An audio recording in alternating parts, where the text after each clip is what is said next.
La lumière du soleil est la forme la plus ancienne et la plus commune de biorésonance exogène, c'est-à-dire de fréquences agissant de l'extérieur. Quand cette lumière atteint notre peau, celle-ci brunit. Cela s'explique non pas par la chaleur dégagée, mais par les rayons ultraviolets de la lumière, qui produisent une oscillation à haute fréquence de forme sinusoïdale.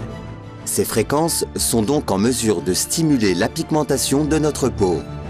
Par conséquent, notre peau doit posséder un système de régulation qui produit des pigments à cette fréquence précise de la lumière solaire.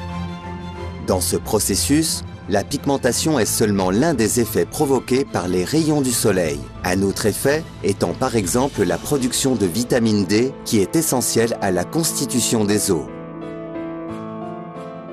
Il est évident qu'en dehors de la plage de fréquences très limitées de la lumière du soleil, il existe d'autres fréquences provoquant d'autres régulations particulières sur les hommes, les animaux et les plantes. Il s'agit là d'un principe que Paul Schmidt a largement exploré.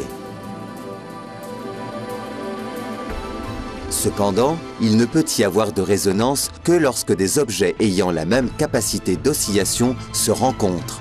Par exemple, si deux diapasons de même taille sont placés face à face et que le premier reçoit une impulsion, ce dernier est en mesure de stimuler le deuxième diapason, c'est-à-dire de rentrer en résonance avec lui.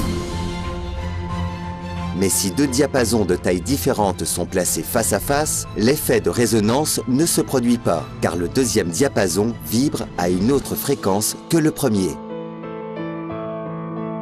L'objectif de la biorésonance, d'après Paul Schmidt, est par conséquent de rechercher et d'harmoniser des fréquences et des spectres de fréquences concordants et donc utiles.